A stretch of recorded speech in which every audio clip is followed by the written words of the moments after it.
दोस्तों आज बहुत ख़तरनाक खबरें हैं। पहली बात तो ट्विन टावर है जो कि नोएडा में बनाया गया था आज से तकरीबन 10 साल पहले। कहा यह जाता है कि भाई 2000 में बनाया गया था ट्विन टावर।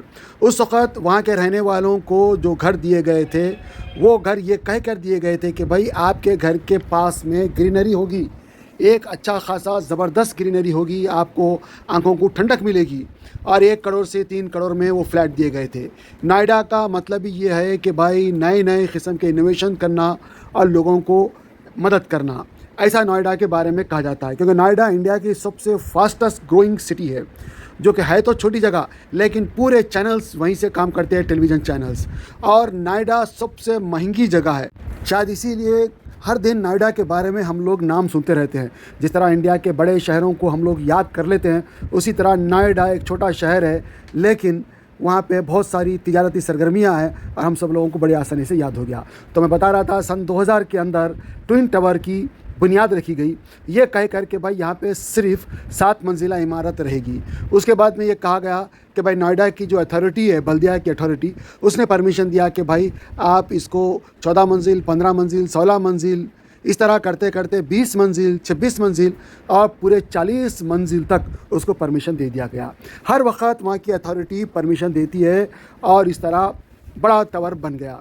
और कितने हज़ारों करोड़ लगे होंगे आप खुद सोच सकते हैं। उस वक़्त तो वो एक रेट था, लेकिन आज जो रेट है इसका 800 करोड़ की इमारत थी। 800 करोड़, एक ज़बरदस्त स्कैम। 800 करोड़ का इतना बड़ा स्कैम। और ऐसे में ट्विन टावर के ऊपर सब लोगों ने फोकस किया। किसी ने भी नोएडा अथॉरिटी के ऊपर, जिसने परमिशन दिया, जिसके परमिशन से ये बुनियाद रखी गई है, उसकी तरफ किसी ने भी तवज्जो नहीं दिया। वो कौन कौन अधिकारी है, वो कौन कौन मिनिस्टर है और वो कौन कौन आला ओहदेदार है जो इसके अंदर मुलविस थे, पैसा खाए और उन्होंने परमिशन दिया। और बेचारे एक लंबी लड़ाई 2000 से लेके 4 तक वो लोग बोलते रहे, रिक्वेस्टां करते रहे। और 2004 में जब इनकी किसी ने भी नहीं सुनी, तब ये लोग इलाहाबाद जाते हैं और वहाँ पे जाके कोर्ट में अपना फ़ाइल दर्ज करते हैं। कोर्ट ने तमाम बातें सुनी और काफ़ी टाइम लगाया। उसके बाद में कोर्ट ने फ़ैसला दिया कि भाई ये ट्विन टावर को गिरा दिया जाए। अब ट्विन टावर के जो मालिकान थे, क्योंकि उन्होंने साज़बाज़ करके काफ़ी असर रसूख से ये बनाया था, वो कैसे हार मानते, वो सीधा चले गए सुप्रीम कोर्ट। बेचारे वहाँ के रहने वाले गरीब लोग, किताबी कमाओ क्या भी कमाओ, इनके मुकाबले में ज़ीरो ही है, लेकिन वो लोग भी हार नहीं माने, सुप्रीम कोर्ट चले जाते हैं। और लंबी एक टाइम के बाद सुप्रीम कोर्ट के पास जगह होती है, सवाल जवाब होते हैं, तो ये लोग भी अपनी बात रखते हैं कि भाई हमको सूरज की रोशनी बराबर से नहीं आ रही और वहाँ पे जो है रोशनी नहीं आ रही और विटामिन डी की कमी और बहुत सारी चीज़ें। आपको पता है जब सूरज की रोशनी नहीं मिलती है तो लोगों को बहुत सारी बीमारियाँ भी हो जाती है। ऐसे में जैसे आप सोच सकते हैं कि भाई गल्फ़ के अंदर रहने वाले ख़ास तौर से जो लोग हैं फैमिलीज़ के वाले, आप देख सकते हैं कि भाई एक AC होता है कमरे में तो एक छोटी सी खिड़की होती है। ऐसे में इंडियन पाकिस्तानी की तरह घर नहीं होता कि यहाँ पे सूरज की रोशनी आए, लोग फिरे। उसी तरह मेरे दोस्त, जब नोएडा के अंदर ये एकदम ट्विन टावर बन गया तो वहाँ पे रोशनी तो दूर की बात है, हवा तक भी आना मुश्किल हो गया।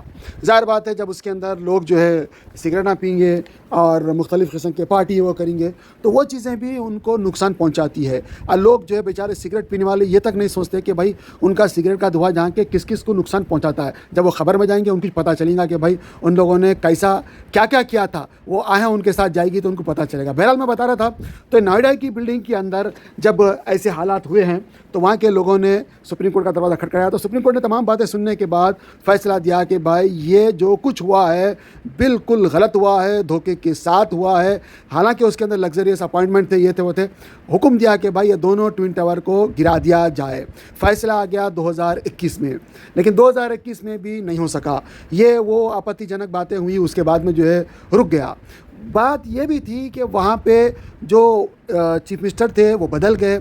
अभी जो चीफ मिनिस्टर है, जैसा कि आपको पता है, योगी आदित्यनाथ, उनका कहना ये है कि भाई जो भी अवैध निर्माण होगा, जो भी जुल्म करके जगह लेगा, हम उस जगह को गिरा देंगे। और शायद ये बात उन्होंने सच कर दिखाई है। मोदी साहब का भी कहा जाता है कि भाई बहुत बड़ा आशीर्वाद था इस काम के अंदर, तभी लोगों ने राहत की सांस ली, ऐसा न्यूज़ों में आ रहा है, वहीं से हम लेके बात बता रहे हैं। तो इस तरह जो है ये गिर गया और ये गिरना अच्छा था बोल के लोग भी बता रहे हैं।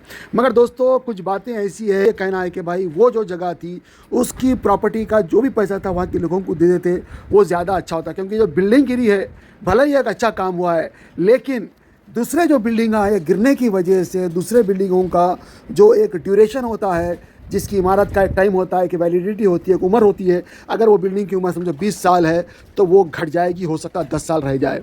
तो ये बहुत सारे ड्रॉबैक्स है जिसको भी सोचना ज़रूरी है। और ऐसे में बिल्डिंग का गिर जाना एक बहुत बड़ा नुकसान भी हो सकता है। आने वाले वक्तों में शायद इसका पता चले, ये भी लोग कह रहे हैं, और इसको भी नज़रअंदाज नहीं किया जा सकता। मेरा दोस्तों, क्योंकि ये जब ज़ाहिर बात है इतना 40 मंजिला उनका पहले से प्लानिंग थी, तो वैसा उन लोगों ने फाउंडेशन किया होगा। ज़ाहिर बात है 20 मंजिला इमारत को 40 मंजिला तो नहीं बना सकते, ये पूरा डिपेंड करता है फाउंडेशन के ऊपर, और फाउंडेशन जब स्ट्रांग होगा तभी तो उन्होंने 40 मंजिला बनाया होगा काफ़ी सोच समझ के। तो ऐसे में पूरी बिल्डिंग को गिराना और पूरा एक जगह गिराना, पूरा मलबा सारा कुछ, ये बताता है कि भाई आजू बाजू के बिल्डिंगों में यकीनन आज नहीं तो कल उसके बारे में भी पता चलेगा। ये बहुत ज़रूरी है। अभी तो फ़िलहाल ये कहा जा रहा है कि भाई कुछ हुआ नहीं, लेकिन लोग इसके बारे में भी चिंतित हैं, जो कि इस लाइन के जो इंजीनियर लोग हैं वो लोग ये बता रहे हैं। बहरहाल दोस्तों, जो बातें थी मैंने आपके सामने रख दी है, और लोग भी इस पर खुश है कि भाई ये बिल्डिंग गिर गया है, टावर गिर गया है, और टावर को गिरते हुए देखा है। लोगों ने ये भी बताया कि भाई 6 सेकंड का टाइम था, लेकिन हमने ये भी देखा है कि भाई वाकई 3 सेकंड के अंदर गिरा है। इसमें कई चैनल वालों ने बताया कि भाई टाइम बता के कि भाई देखो ऊपर से नीचे गिरने तक 3 सेकंड हुए हैं, और वाकई 3 या 2 सेकंड या 1.5 सेकंड हम ये भी कह सकते हैं, क्योंकि अलग अलग चैनल वालों ने अलग अलग बातें अपने रिकॉर्ड में जो की हुई है वो बताई है। और एक एवरेज मान के चल सकते हैं कि भाई 3 सेकंड में शायद ये बिल्डिंग गिर गई है। बहरहाल दोस्तों, इतनी बड़ी बिल्डिंग गिर गई है, और इसके जो लोग थे, जो जिसने भी कार्रवाई करके धोखा दे के जो बनाया था, उसके ऊपर भी कार्रवाई होना चाहिए, और उसको भी जो है सख्त सज़ा मिलनी चाहिए कि भाई कैसा लोगों को धोखा दे के बनाता है।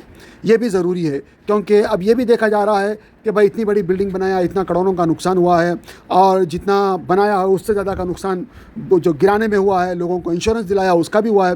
मेरा दोस्तों, ये सब बातें वहाँ पे है और हमने आपके सामने बता दी है। आपको भी कुछ कहना है तो कमेंट करके आप बता सकते हैं।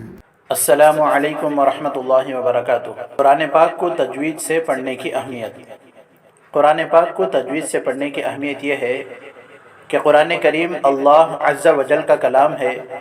उसके हुकूक़ में एक अहम तरीन और अव्वलीन हक़ यह है कि सेहत अल्फाजी ज़रूरी क़वाइद तजवीद की रियायत करते हुए उसकी तिलावत की जाए। कुरान में अल्लाह अज़्ज़ा वजल का इरशाद है, वरत्तलनाहु तरतीला, हमने उसे तरतील के साथ नाजिल किया है। इससे वाज़ेह है और तरतील ही के साथ पढ़ने का हुक्म भी फरमाया है।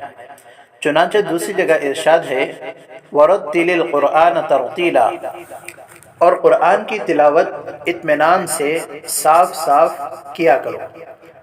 तरतील की तफसीर हज़रत अली कर्रमल्लाहु वजहू के इरशाद के मुताबिक हुरूफ को तजवीद के साथ पढ़ना और वक्फ़ों की मारिफत है, तो तरतील से कुरान करीम पढ़ा जाएगा, तभी उसकी तिलावत का हक़ अदा होगा।